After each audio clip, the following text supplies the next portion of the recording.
I've seen people say that it could be Freyr, he could be the new Mythic. That would be a little boring, I think, but it's possible, obviously.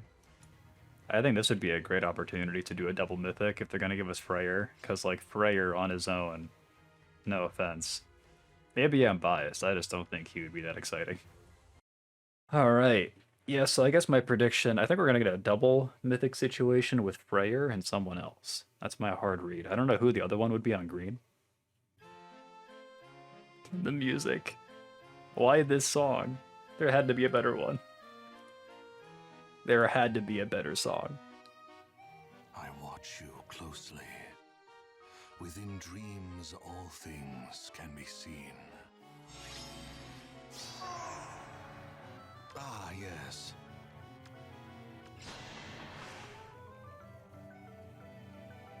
Looks like he's got a perf C slot. I'm sure they updated his... Actually, I don't think he even had a weapon when we fought him in the story in Book 4. It just seems weird to me because, like, we have the Book 4, like, Tempest Trial story happening right now. And it just seems weird to kind of throw this in there. He's an Anima Mythic. He does look sick, though. Yeah, I like his art a lot. His attack art looks cool. He was an enemy there, wasn't he? He was... Elm was the player character there. That was kind of funny. We got Saline.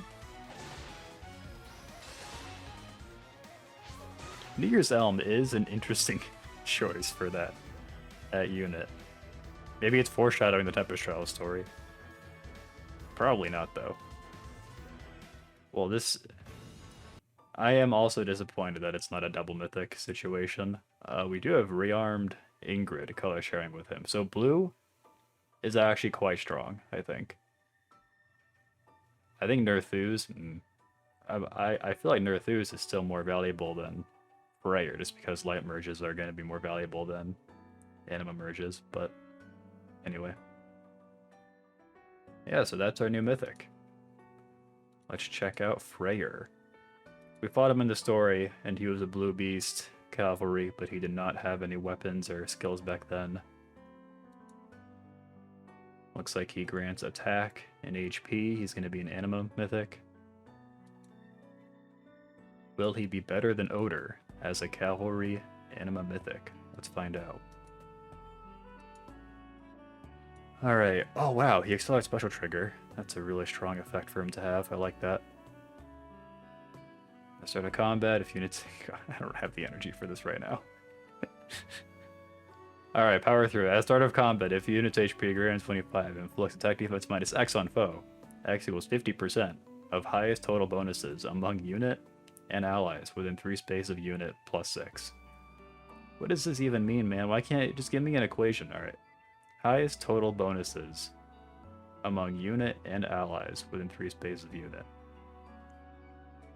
So I think, like, in this case, it's like, it finds the ally or unit with the most bonuses and uses that total. So you could be looking at a ginormous attack defense debuff. If you have plus 6 to all stats, that's 24. Divided by 2 is 12. Plus 6 is 18. This is becoming more typical, though. We get a lot of perfs that will just do, like, minus 15 or minus 18 attack and defense, or attack and res.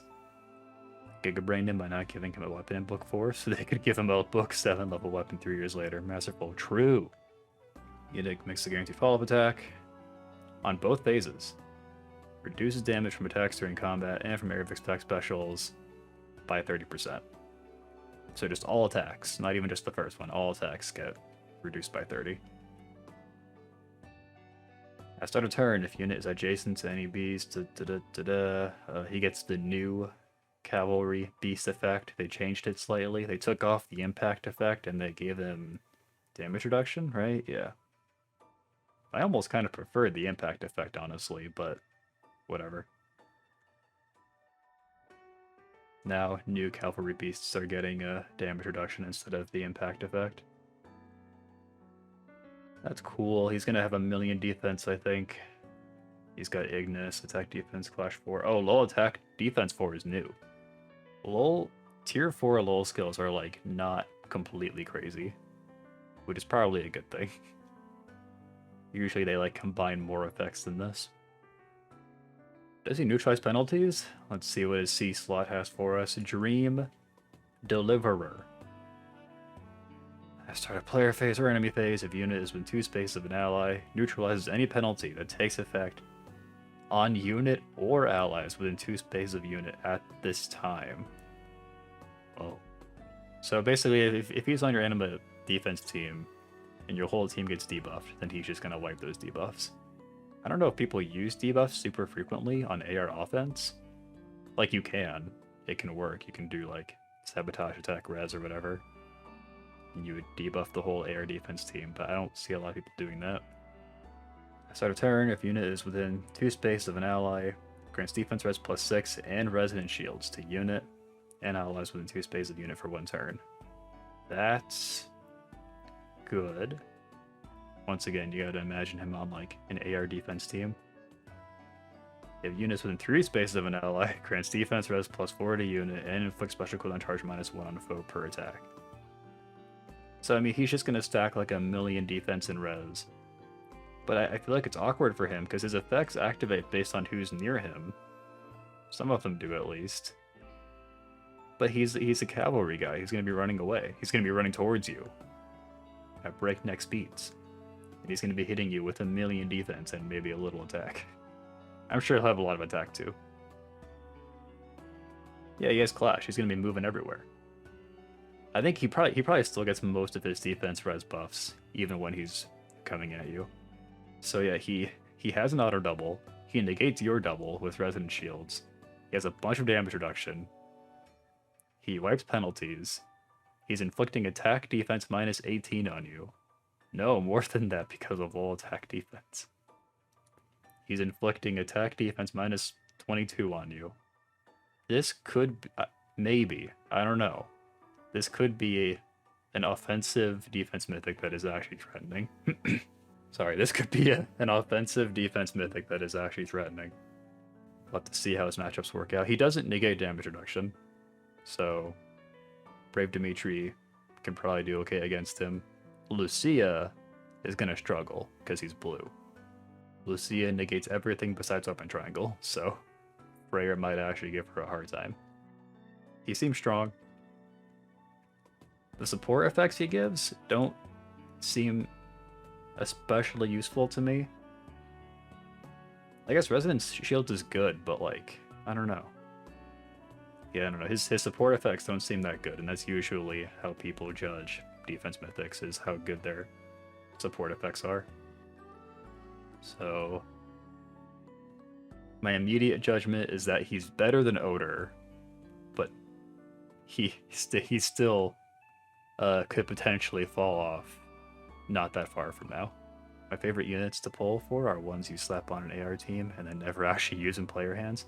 Yeah, that's the other thing with defense mythics, is that like it's just kind of hard to get excited for them because they're like, by design, you're not supposed to use them. It's like a very slim, I don't know about very slim. I imagine that the player base who like really gets into nitty-gritty of their Aether defense teams, like it's a slim portion of the player base that are going to be excited about this. Well, about him functionally, gameplay-wise. I'm sure there'll be people that are excited for him because he's their favorite character. Oh, isn't there the one guy on the subreddit that's like drawing Freyr every day until he gets added to the game? So there we go. There are probably a couple people that are really stoked that Freyr is finally playable in the game. His battle spread always looked really cool. It's just a giant goat guy. Freyr stands and AR players are two separate circles. I don't see a world where this isn't the worst performing. Yeah, I also think this will be the worst performing banner of the year. I think the Guinevere banner did pretty bad. I think this one might do worse. Because it's a defense mythic, and it's not even like a double situation. It's not like for Mortis and Gateau. It's just Freyr. But hey, how well the banner performs doesn't necessarily make a difference to me. Maybe they're being nice to us because we got Sea Whale 7 coming. So I think blue is going to be our best color. mostly because of Nerthus merges and the rearmed lance. Arcane Lewin is probably just better than Arcane Chiong as well, so I think blue is the best. Next is gonna be colorless. Because on colorless you have 3 different mythics of different seasons. Elimine being the most valuable for merges. Elimine doesn't have auto follow-up, so it's a lot worse for slower. Well, true, but like, I don't know.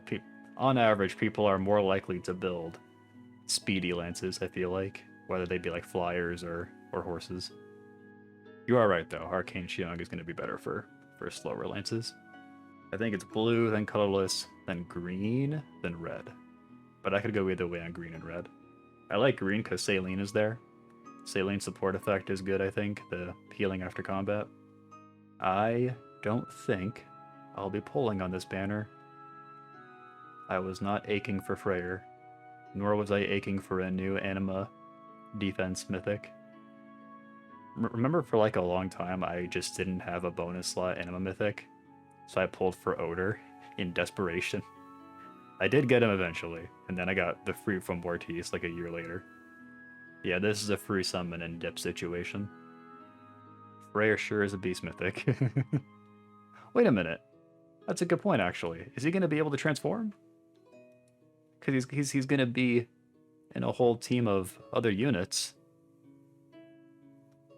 It's going to be more difficult for him to transform, because he's going to be in an Aether's defense team, and he doesn't have a, like, Beast Sense or whatever, like from Mortis. Yeah, he doesn't have the perma transform effect, so he has to play by the rules, which is super lame. Someone should have given him a memo. We don't play by the rules anymore in 2023, alright? You just transform now if you want to. Don't let anyone stop you. You can put him next to your Saros.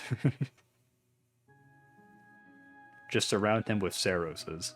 They'll buff him with her C-slot skill, right? I'm trying to figure out what the subreddit could possibly be mad about in this case. I think they're just going to be bored that it's Freyr by himself and nobody else.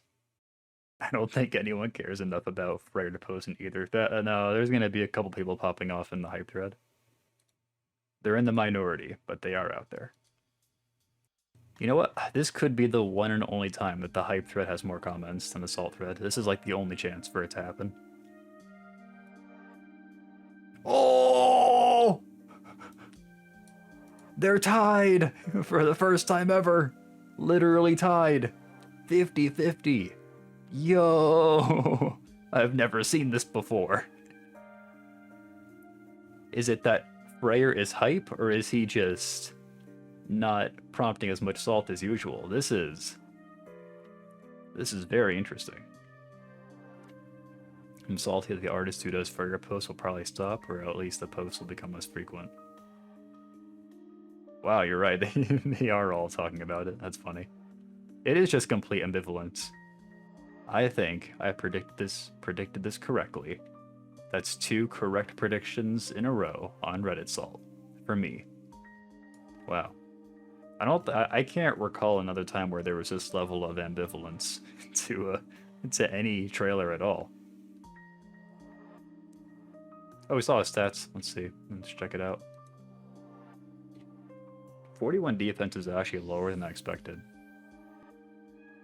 His stats are really min-maxed, I guess. I'm honestly surprised he doesn't have even more defense, though. Anyway, I mean, this reaction stream is pretty much over. I don't have much to say about this man. I guess I'm happy because it is a pretty easy skip.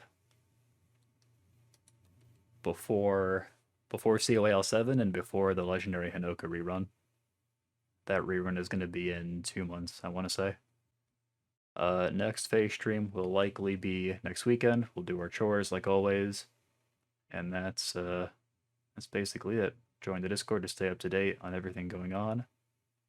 Subscribe on YouTube for more reactions, and I'll catch you guys next time.